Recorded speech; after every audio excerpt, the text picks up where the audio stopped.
The economy could be facing a 1-2 punch of slowing growth and higher inflation in the coming months. And this particular dynamic is known as stagflation, and it can put an economy into a really difficult spot. Today on the Market, we're diving into this important topic of stagflation, what it is, why there are new concerns about it, key warning signs to watch for, and what to do if it arrives.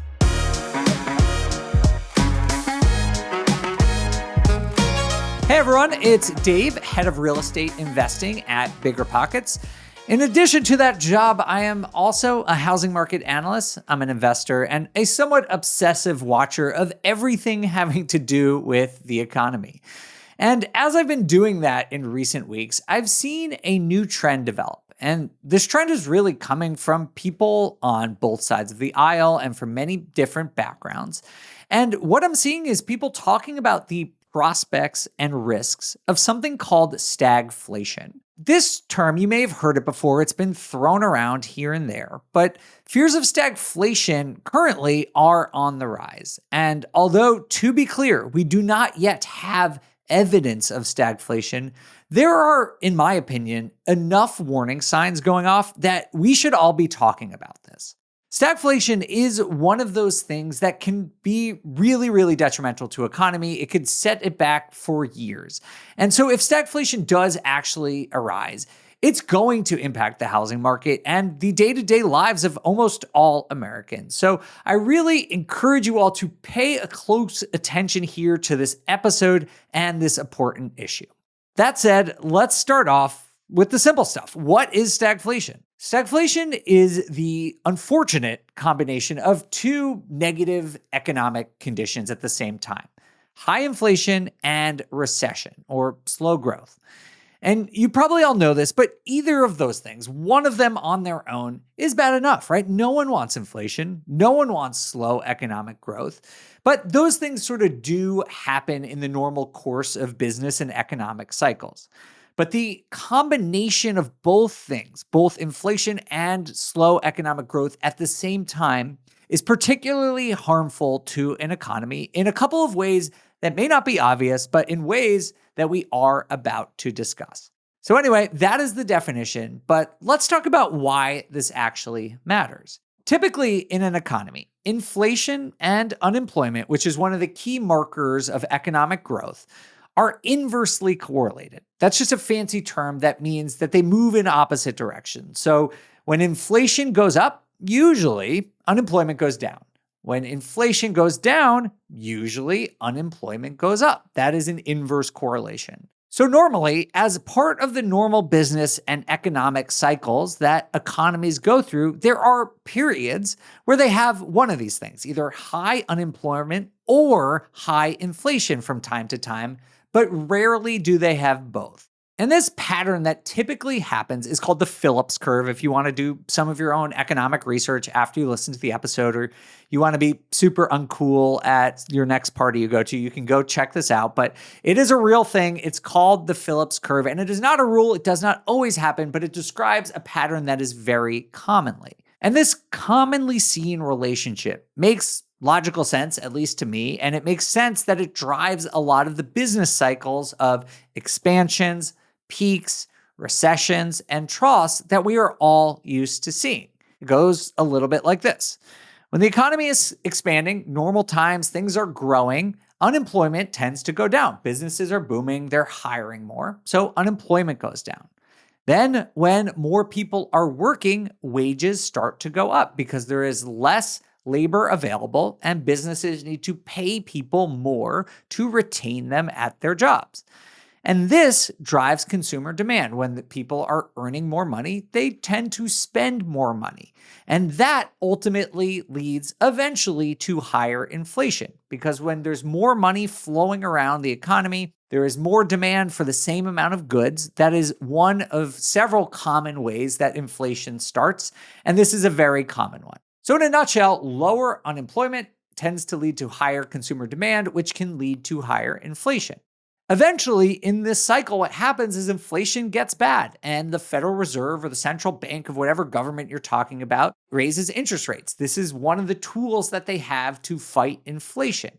But unfortunately, the offshoot of fighting inflation is it pushes up unemployment as businesses scale back, people lose their jobs, that brings down demand and helps inflation get back under control. Then the Federal Reserve basically turns that knob back in the other direction. They lower interest rates to stimulate job growth, and the cycle starts all over again. And this isn't the most fun cycle. I wish that the economy could just grow forever without inflation or recessions, but this is just a common pattern observed in many or really all advanced capitalist economies. And frankly, up until the 1970s, the US basically worked in this cycle. This was pretty reliably how things worked.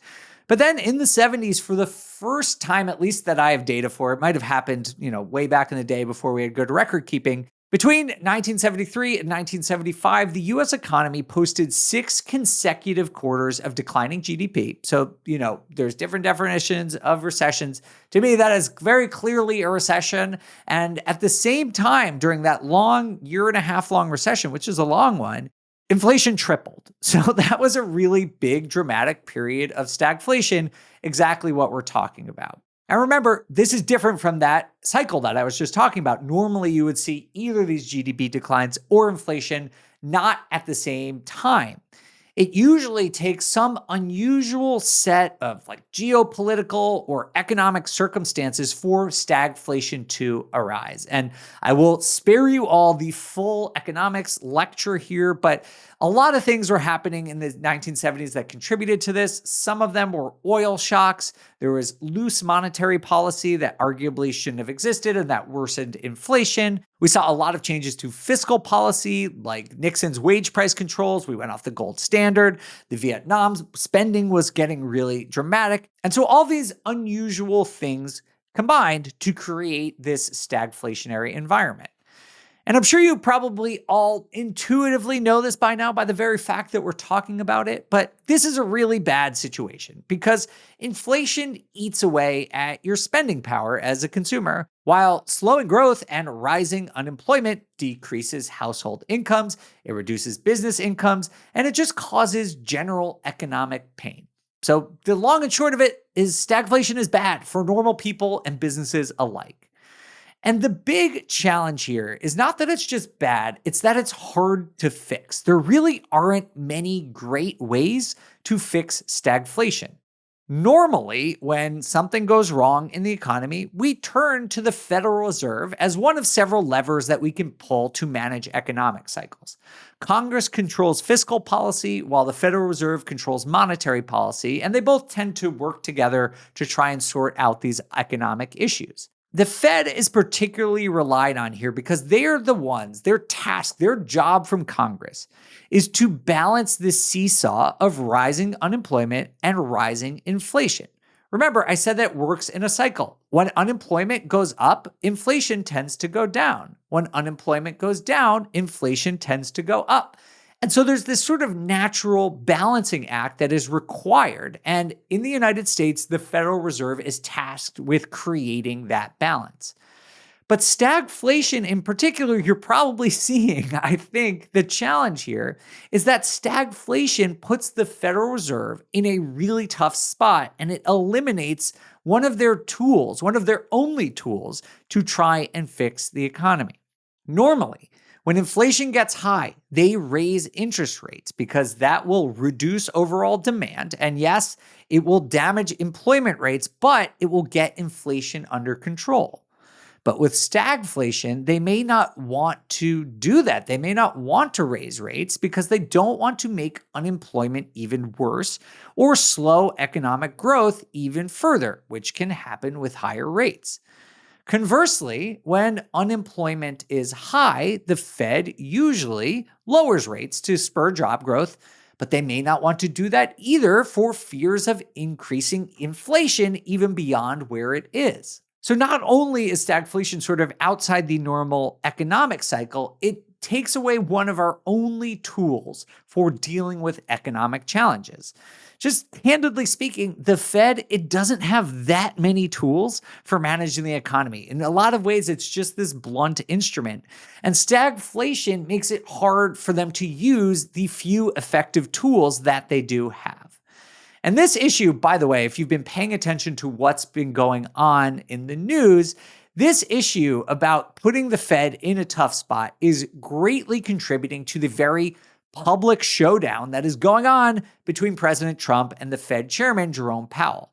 We'll get into that a little more later, but you may have seen Powell has publicly been saying that he thinks the Fed is getting boxed in right now, and he has fears of a stagflationary environment and how that might limit his and the Fed's ability to positively impact the economy. All right, so that is our economics lesson and our history lesson for today. Let's turn now to current day events and why the prospect of stagflation is rising right now. Remember, we said stagflation is somewhat unusual, so it takes some non-normal economic conditions to create. And if you're asking yourself what could be creating them today, you can probably guess it's tariffs. And to be clear, no one knows what's going to happen with tariffs and where they're going to wind up. As of right now, we have 10% baseline tariffs, some huge tariffs on China, we have tariffs on steel and aluminum, but we don't know exactly what's going to happen from here with many of the countries that are negotiating trade deals with Trump, with automobiles. We don't know exactly what's going to happen, and just remember that everything can change. But my best guess, at least as of now, because as investors, we sort of need to make hypotheses and plan ahead, otherwise we'll just be stuck doing nothing. My best guess is that at least some level of tariffs will stay in place. Trump has been very clear that he believes in tariffs, and he believes that any short-term economic pain that is endured by the implementation of his tariff regimen will be worth it in the long run. And I am going to take him at his word there and assume that at least some level of tariffs are going to stay in place, even if they get lessened a little bit from that initial rollout. And the historical record basically shows that tariffs often lead to higher inflation and lower growth. Those, as you probably remember, are the exact two ingredients that get us to stagflation. And even Trump, remember, even Trump and his team have acknowledged there could be this short-term economic pain as part of his plan to reconfigure global trade. And from the research I've done, that economic pain will probably come in the form of slower growth and higher inflation, at least in the short run, right? We don't know if that will last forever, but at least in the short run, that's what the data shows us. Now, there is only some limited data from the United States on tariffs since we haven't had them in a very long time. But the best comparison we have is something called the Smoot-Hawley tariffs. Those were enacted in 1930. And so this is a super long time ago. It's a super different economy that looked very different than it was today. So you can't take all that many conclusions from it, but it's generally important to know that a very strong consensus among economists is that the tariffs really hurt GDP, hurt economic growth. Unemployment shot up from lower export jobs, and banking crises got worse due to a lot of trade instability. In addition to that, I was looking for more data to try and understand what happens after tariffs. I looked at this one study. It's called like a meta-analysis. You may have heard of these things, where they basically look at tons of different studies, try and draw big conclusions. And this one in particular looked at 151 countries from 1963 to 2014 that implemented tariffs and generally showed that they led to decreased output. So basically lower GDP growth, lower economic growth, but it wasn't some huge amount. It was a modest decline in GDP that they were able to measure. So if the tariffs stay, I think at least in the short to medium term, I really can't guess what's going to happen in the long term, but at least in the short to medium term, we're likely to see lower growth. And just frankly, I don't think tariffs are the only thing that could lead to slower growth. I think recession risk was high even at the end of last year. We're seeing things like lower consumer confidence. We're seeing business spending start to decline. We're seeing a lot of, red flags start to signal. So all these things combined make me think that the prospect of a recession are relatively high. Now, let's look at the other side, which is inflation. The logic here is that because of tariffs, US companies are going to be paying higher taxes. Like that's what tariffs are, right? When US companies import goods from China or from any country that has a tariff on it, that company that's importing the goods actually pays the tariff. That's essentially just another form of taxes. And you got to believe that at least some, if not all, of those costs are going to be passed on to consumers. And if that is what happens, then inflation is going to go up. That means consumer prices are going up. That's basically the definition of inflation.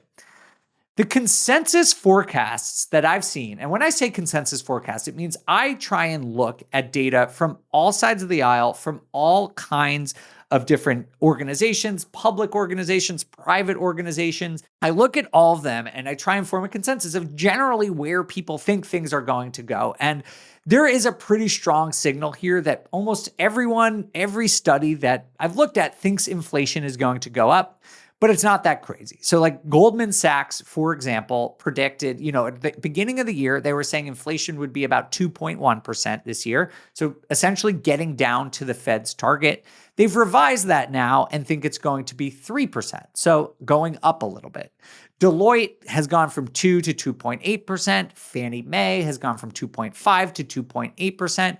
So generally, almost every study I saw, I think literally every study I saw, inflation expectations have gone up.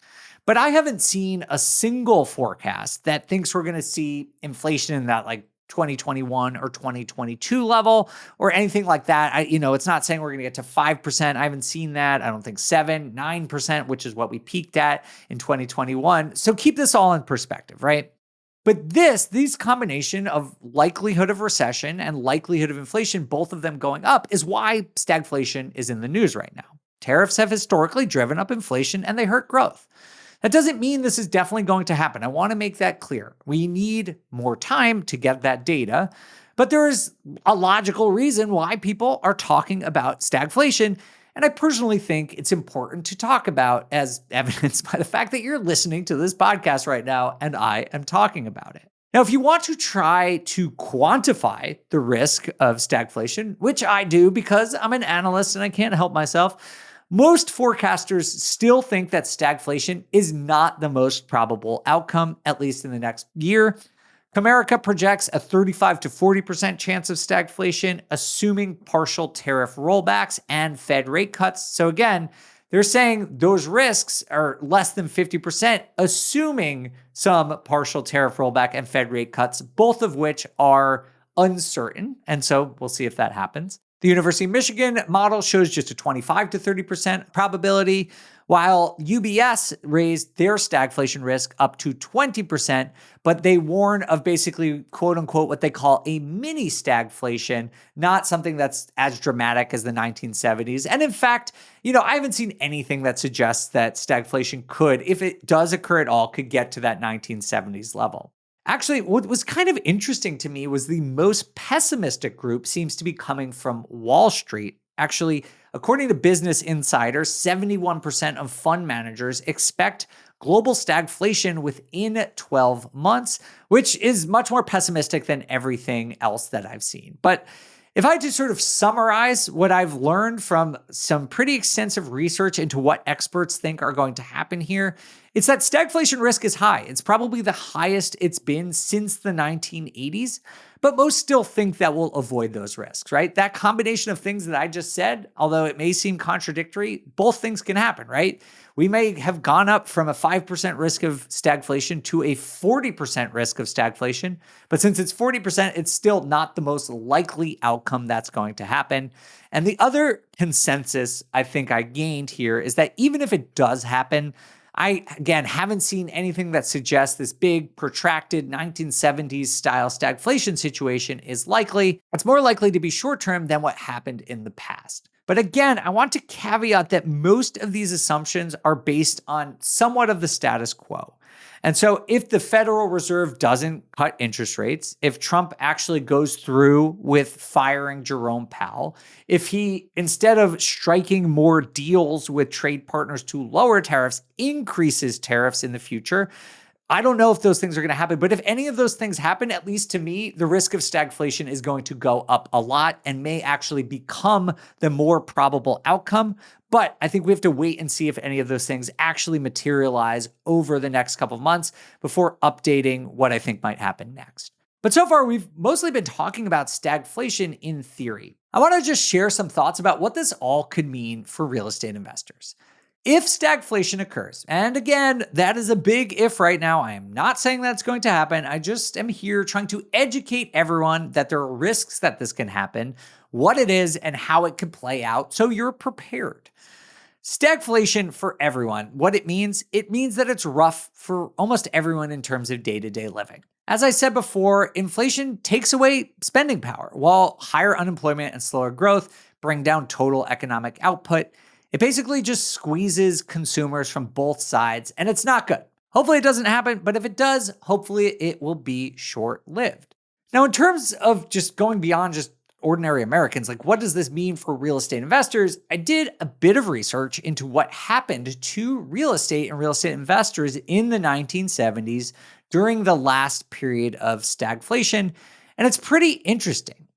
The general trend is that prices kept up with inflation in nominal terms. Now, remember, we've talked about this before, but nominal means not inflation adjusted terms. So prices on paper kept up, which is good, but in inflation adjusted, which is also called real terms. So in real terms, it was uneven, and there were often periods, extended periods of declines for housing prices as compared to inflation. And as investors, I think it's kind of both good and bad, right? So during stagflation, a lot of assets perform badly. So in some ways, you're kind of looking for what performs the best out of a bad situation. And seeing that real estate prices often keep pace with inflation means real estate served as a good hedge in a really challenging time. And we've talked about this before on the show that real estate tends to be a very good hedge. And that's good news because even if things are bad generally, real estate can help you get through it. But on the bad side, we've gotten used to in the real estate market seeing real positive returns. Again, inflation adjusted positive returns. And during stagflationary periods, I think there's a very high chance that that declines, which is obviously never an ideal situation and can impact your returns as an investor. So that's mostly what happened just with housing prices. Again, that doesn't have anything to say about what happens when you do value add or you do owner occupied strategies. That's just looking at housing prices. The next thing that I looked at is rents, and it was actually much of the same thing. Rents grew a lot nominally, again, not inflation adjusted, meaning that they kept pace close to inflation, but real rent growth, when adjusted for inflation, was modest at best. And I wish I could tell you more than that, but rent data before the 2000s honestly is pretty scattered. It's not great and consistent. So it's hard to get a super clear picture. And I don't want to form conclusions that I don't feel confident about. But, this idea that rents grew a lot nominally, but real rent growth was modest is kind of the best that I could come up with. But I feel pretty confident that is directionally what happened. All this to say is that stagflation didn't prove to be some disaster for the housing market or for rental property owners in the 1970s. The returns were probably not as great as they were during other periods in the housing market for real estate investors, but real estate actually showed to be a good hedge against inflation and stagflationary pressures. And although there are many ways to measure it, it probably, at least according to my research, outperformed equities, the stock market, as an asset class during that difficult time in the economy. If stagflation comes again, we don't know if real estate will behave in the same way, but understanding these historical trends does help. Some things that I was just thinking about that could make this potentially new stagflationary period different is just how housing prices, how unaffordable they have gotten relative to incomes. And the same thing with rent. We are in a period with just low affordability for housing prices and for rents. And since stagflation could make that worse, that could shift how the economy, how consumers, how the housing market reacts if stagflation does rear its ugly head. Now, all this to say, personally, I don't think that this risk as of right now is going to change my strategy very much. I have been saying all year that I am going to keep investing and I am going to do that, but I'm going to do so very cautiously. I am looking for really great standout long-term assets, things that I think are going to stand the test of time. I am not looking for anything that relies on short-term price gains, that relies on short-term rent growth. I'm not going to stretch myself or reach for any thin or risky deals because it's just not worth it to me given the uncertainty in the economy right now. I'm instead going to remain patient and opportunistic, and I think that deals will come along.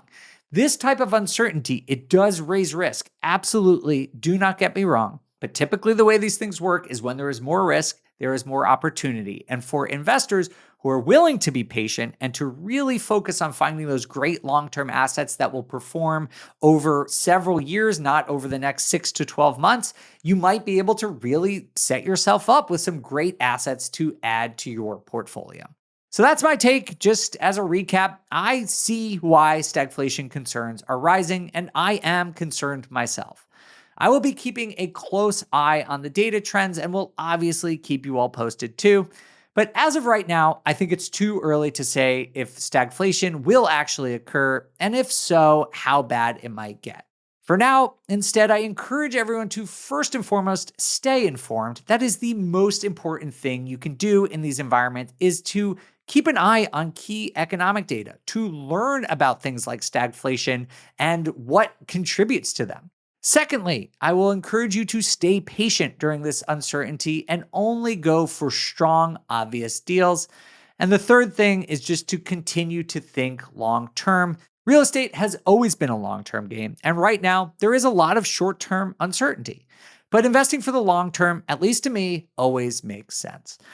Thank you all so much for listening to this episode of On the Market. I'll see you next time.